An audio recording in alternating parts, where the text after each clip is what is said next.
rescue now. The lady that you met, that you said lured you. Now, have you heard from her since then? What happened to her? What eventually happened to her? Okay, thank you so much. Do you know how I lose her contact? Because when we get to the garage, the Gambians over there, they are working under the Arabu people. So as they are working under the Arab people, they are the people who control the ghetto to be sending people out, people going to Italy. They will bring out a heroes to be passing them to Tripoli by the water side where they load the boat. So when they saw her that she's a nice looking lady. They now took her to their home where they are living. So they now brought me on the sand where I can be lie down with a carton. The girl now keep body like if I'm not together with her anymore, because she have seen Gambian people and the Libyan people who can treat her good. That is why she now go with them. They took her to the living house. They left me in the garage side where I can lie down on the ground. Now, so, the living house, what is that living house? The living house is where those people, the Arab people, give the Gambians that are working with them where they are living. They took her to the house. She now do like if she's not with me anymore. That's how we lose contact. They now first of all send her to Italy. So on the way going, the boat capsized on top of water. That's how she went to prison. She spent 7 good months in the prison before they deport her back to Nigeria. All right. So you seem to have a kind of rapport, a relationship with the Libyans there because of your size, of course.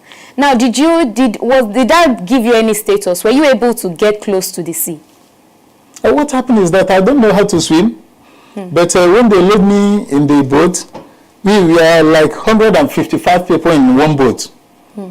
So when we are going to Italy, we have run many hours. So on the way going, our boat now capsized because of the waves. And our boat is pumping boat. So when the waves throw in and they load us about 3 boats, 2 at the front, we are at the back. When the waves come in a big way and throw, it capsized our boat. 65 people died in the same boat with me. About 30 girls and 35 boys died in the same boat. So when they are dying, they are sinking down. Some was catching my leg. Some drawing my clothes on my back, shouting, "Biggie, Biggie, Biggie, Biggie." That's how I remove the clothes. I stay hanging, holding the rope that I'm holding on top of the boat. That's how. So after everything, all of us, about 55 people, well, 155 people, the people that remain on top of boats, maybe they are not more than 80 people again. So everybody was crying that we are dying, no rescue. From 4 o'clock in the morning, our boat capsized. We are on top of the water till the next 4 o'clock in the evening. On the afternoon time, a helicopter come on top of us to come down like this a little bit. All of us was crying, raising hand up. They now carried the newborn baby, one woman having over there, to raise it up, to raise the baby up in a way the helicopter will see the baby. So we are shouting for rescue, rescue. So all of us was crying. I said, God, is it today I will die on top of sea? All of us crying. So as we are crying, the helicopter, they wind up, but I believe that they will be seeing us through the screen. After everything, when the helicopter left, it's like they called the police people in the area. The police people now coming with a small boat to come and rescue us. When they rescue us, they will carry us to the prison to go and lock us. And when they lock us there, the Nigerians that are in that very highland will come and bail us with like 500 dinar. 500 dinar. When they bail us like 500 dinar, like they were using in form of 50,000 Nigeria. They use it to bail us out. They will go and lock us somewhere. Our family in Nigeria, we can be calling our family in Nigeria to pay 150,000 in their account. Then we get like 100,000. They are using it to do business. When they go and bail somebody from the prison, we now control money. Our family will control money to put in their account before they will leave us.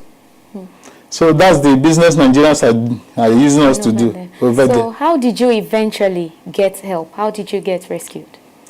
How I get rescued is that when they lock us in the prison, the guy that came to give name that he needs people that lock here to come out. God so kind, the boy is in Libya now.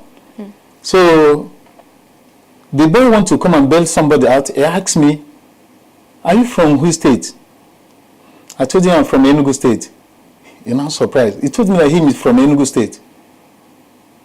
And he now asked me which part of Enugu State. I tell him that I'm from Kano West. He told me that him from Kano West. He's surprised. So he now told me which village in Kano. I told him I'm from Abugo village. The boy told him that him from Abugo village. The boy now shout. He hugged me. He said, hey, look at his brother. And that time, fuel inside the boat have peeled all my skin from my legs to my waist. Blood rushing down because their fuel is dangerous. Because when our boat capsized, they turn up all the big drums of fuel inside the boat. So the fuel touched with the salt water is dangerous. It peeled out all my skin. All my skin was red, throwing blood away from my foot to my waist. See it, upon the accident, Libyan people still have mind to be beating us with the condition. No treatment. After everything, when the guy came to send the Tyson man who came to the prison to bail us, because him cannot appear to the prison, he will give Tyson money to go and give the Arab man who locked us in the prison. When he paid the money, the Arab man will lie down us inside the boot of the vehicle. So when they will now lie down, they will hide 5 men inside under the boot. The Tyson man will carry the person to the house of the Nigerian man who paid for the bailout. That's how I'm saved. So when the guy noticed that I'm from his place, the boy called his mother. The mother living at Onitsha, Anambra State. He now called the mother and asked the mother if he knows so family, that he saw one of the family here in Libya, that they locked me in prison. He's the one that bailed me out. When he asked his mother about my family, his mother shouted to tell him that this your brother, that this your brother. That is how the boy now shout. The boy now forfeits my bailout. The boy helped me a lot in Libya. So you mentioned UN earlier. How did you come in contact with IOM and all of those things? Okay. How I contact with them is that from the prison, when I met that my brother, I now moved from his house again to take off again. In a way, I get myself to Libya. In a way, I will get myself to Italy, I mean. Do you understand me? So I now moved for the second journey again to know if I will cross the sea again. Was it wicked to you, or why did you leave? Why did you leave his place again? Okay, why I leave his place is just that when I got myself back from the injury that I have, so I have to look for something to hustle. So I cannot stay for his house just like that to continue because he's using that to do his business. So I have to go and look for something I'll be doing. So I now met one Libyan man who wants me to be going to work with him. But going to work with him is very, very dangerous because you can't move on the street, walk with your leg, you as a black man. Because if you walk only you on the street, another Libyan man will carry gun to overtake you, to kidnap you. In a way you will control money, and he will be using another black man working under him to control that money. So it happens that I cannot be going that work. God so kind, and I'm join Muslim in Libya. And I convert myself. Me, I'm a Christian, but I now convert because of what I'm passing through. I have to convert myself as a Muslim. So the day I convert myself as a Muslim, it was a big day. A lot of Gambians, Senegalese people, a lot of people like me that day, Malian people, they happy that I convert as a Muslim. They now give me new name. My name now, I started answering Al-Haji. I started answering Al-Haji Abdullahi. That's the name they gave me. And that day, they was bringing all kind of gift, money, keeping down, some juice, bread, a lot of things. They heap everything down. They say everything is for me. I was surprised. I don't know that that's the gift they are giving for the day somebody converts as a Muslim. So I now follow them. They are teaching me how to do prayer for Muslim. I've started follow them to go to mosques and pray. After everything, the thing now mastered me. I know how to pray. I know how to do the ablution. And I'm surprised. So the Libyan man who had the big garage, he's the one that have all the boats to be crossing people to Italy. The man now asked me one question. He asked me, now I'm a Muslim, that he's happy that I convert as a Muslim for his connection house. That if I have, he asked me one question, if I have circumcised myself. And I told him yes, that I circumcised. He said, okay, from that I will cross the sea, I will go to Italy free. That's how they fixed me in the boat free without paying any money. I was surprised. He now told me that it's not good a man who don't circumcise to follow boat and cross the sea. That's not good to cross a big sea. So when he asked me that, I told him, he now happy. That's how they now fix me in second boat. And I'm trying my luck again to cross. On the way going, we are closer to Italy. We now see different color of water. The sea change color. One side is blue sea, one side is black sea. The Gambia boy who was driving the boat don't know where to follow again. He don't know if he will follow the black sea side or the blue sea side. If I thought that we follow the right hand, the blue sea side, we could have seen the rescue boat, the big rescue boat. That side is Italian side. We now follow the black sea side. And then the Greece at the front. So as we are trying to go that front to meet Greece side, the Greece side, we now met Libyan boat that block us in our front. And that time, the boat at the front have sink down already in our front. A full boat have sink down already. The sea was bad that day, waves pushing the sea. So the next thing we have to do, we don't have any option. Instead of us to die on top of sea, we now, as the big boat now block us at the front, they now arrest us there. That's how they started rescue us to inside the big boat. As they rescue us, we don't know that they are taking us back to Libya, and that's how they carry us back to Libya again and lock us back in the prison again. So when they lock us back in the prison again, making another time of going to prison again, and I say, God, which kind of condition is this? That's how they lock me over there again. So when they lock me over there, when the IOM now come and interview us inside the place, that's how I now get the opportunity to come back to my country. Because when they now go and lock us in that same prison, these people started treating us like animals. Because of my size, they now thought that I'm the one who driving the boat. They started beating me. They told me that they will slap me 200 slap. They now bring somebody who big like me, using 2 hands, slapping. They say it must reach 200. That's how they are slapping me, people counting it. Till they count 80 times. They now lie me down. They told me that the man that looks like me, the boy have my size, they told him to jump on my back 200 times. The boy was jumping on my back, jumping with us. As the boy jumping, they're beating his back. So he can use power to be jumping. So as they're beating his back, he's jumping with all his power. What I'm doing on the ground is, I'm now shouting, till I weak down. They're still jumping. They were calling me Mr. Captain, come, they'll be giving me punishment. I'm not the captain. I don't know how to swim.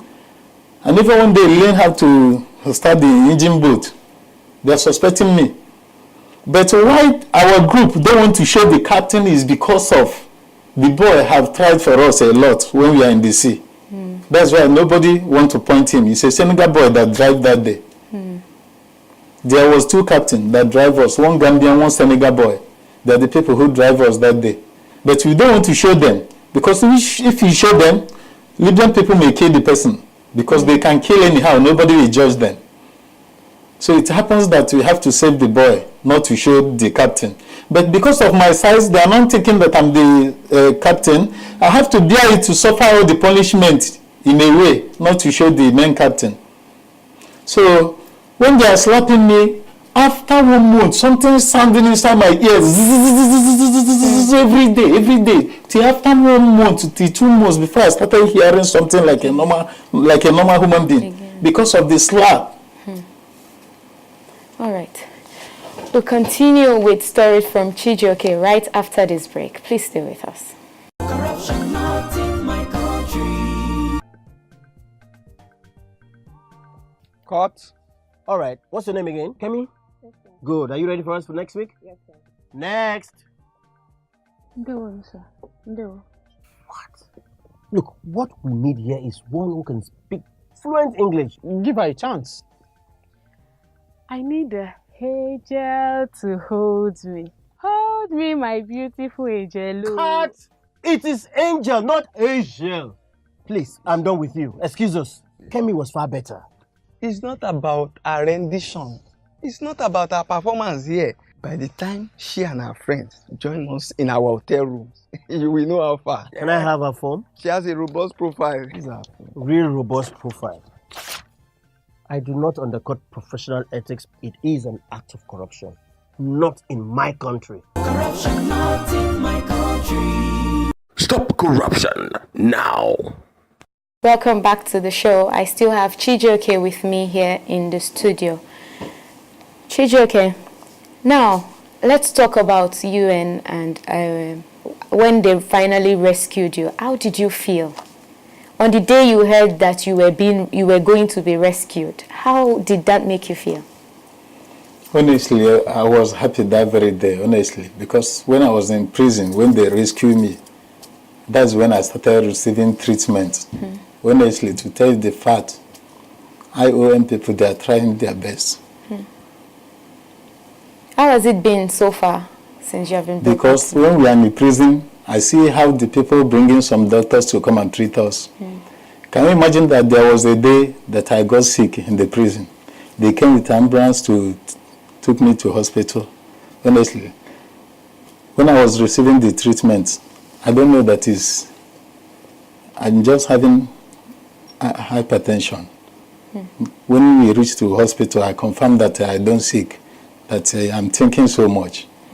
So a lot of doctors started, when they did my test finish, they now took me to where they are doing scanning machine. When they took me there, the machine carry me, the machine come out and carry me like this to go inside. That day I was surprised. I haven't done that kind of test before. So when they test me finish, they have all the record. After everything, the whole doctor man came back to see me in the hospital. There was around on my bed like this, shaking me, asking me, Chijioke Samuel, you don't have any sick. You are okay. But you're having BB. I'm now surprised that very day. After everything, when I spent like 1 week in the hospital, they now took me back to the prison. Before the IOM now come and know who want to go back to his country and who want to continue the journey. The whole people who don't want to go back to Nigeria, they remain in the prison. And as I request that I'm going back to my country, is better for me. That's how we now record our name that very day. And I thank God that the Libyan people who want to use me that day, they want to use me to be working over there. They are not around when I signed that I'm going back to my country. Without that, No, I've allowed you. honestly. So it happens that when I have recorded my name, even the day they want to bring me back to my country, they are not around when they come and mention our name. Yes. They now took us to the airport. That's how we now left the prison. Without that, I could have remained there. From all indications, you look a lot better than how you were. I thank God, in Libya honestly, now. because when they arrested me, honestly, they was suffering me with water, drinking water. They rationed the water a little inside the cup. And in the night, they will cook the white rice without salt, without oil. You use your one hand to eat only once. That's what we eat in the night. In the morning, by 10 o'clock, they will come and throw the onza bread, the small onza bread to you. That's what we eat. Because they was doing everything in a way I will reduce for my size. Because they're asking me why my size is like this.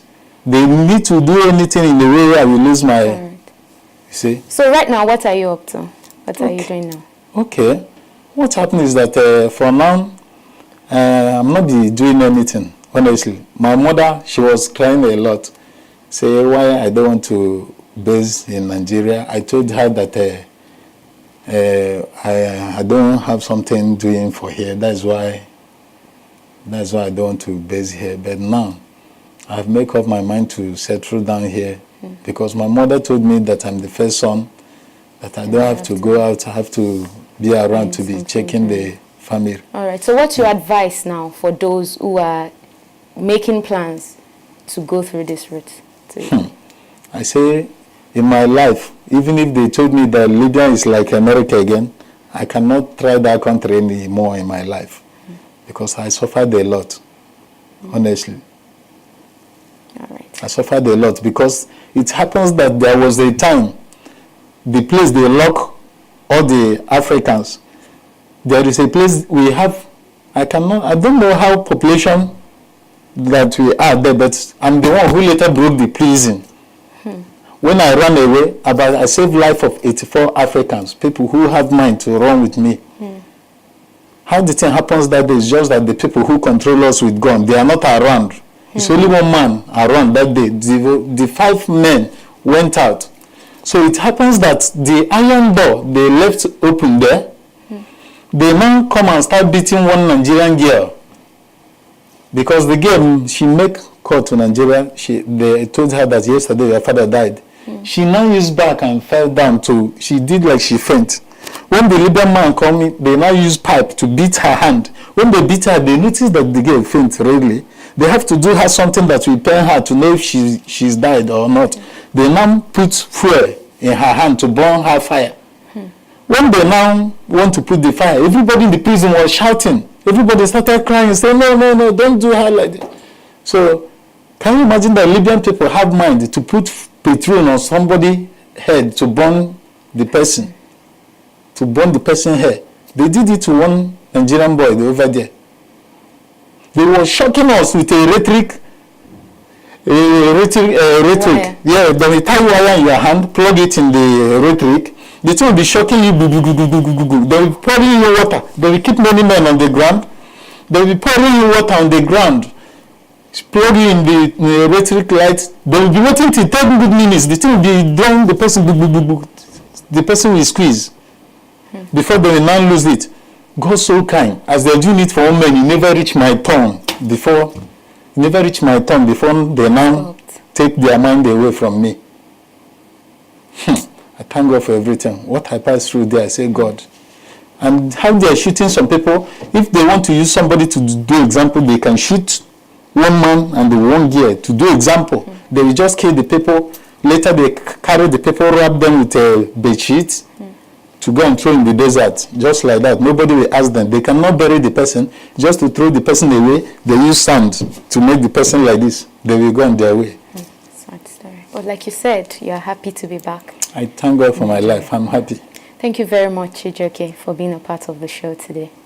Well, as you have seen, Chijioke is very happy, thankful to be back to Nigeria. But this case is just one of many of these cases of people traveling through the Saharan desert to Libya, to Italy, and other countries, European countries. That's the much we can take on the show today. We'll continue again with another insightful episode next week. Thank you so much for watching. I am Adekunle.